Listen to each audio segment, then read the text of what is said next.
In today's video, I'm going to teach you how to make timetable for school in Microsoft Word.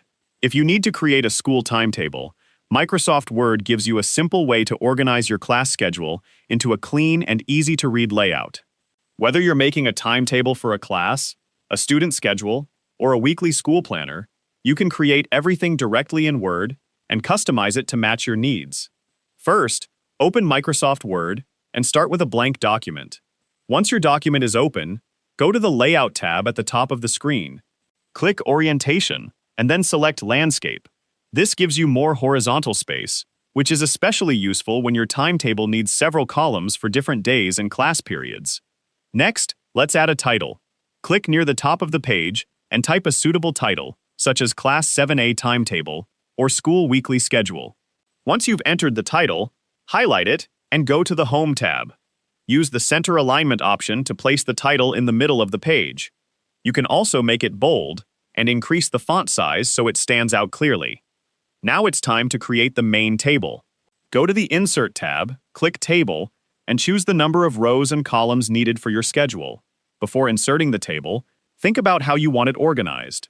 For example, you can have Monday through Friday as the main columns, with another column for the time periods.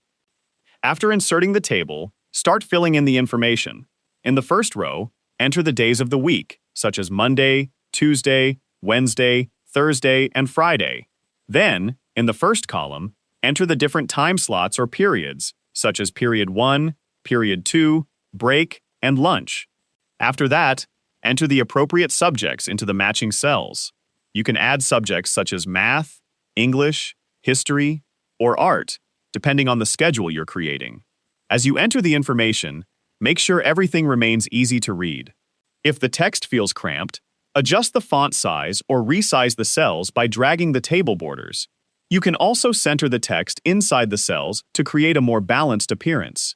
If needed, use a light shading color for the header row or first column to make important information easier to identify. You can also use Word's table design tools to adjust borders, line styles, and table colors. Keep the design simple so the timetable remains practical and easy to scan. If necessary, add extra rows for notes, homework reminders, or lunch breaks. Finally, review the entire timetable. Check the spelling of the subject names, make sure the days and periods are in the correct places, and confirm that the spacing looks neat. Once everything looks good, save the document so you can edit it later, or print copies for school use. And that's it. You've now learned how to make a school timetable in Microsoft Word. You can customize this layout for different classes, grade levels, and weekly schedules. If you found this video helpful, let me know in the comments. Give it a like, subscribe to the channel,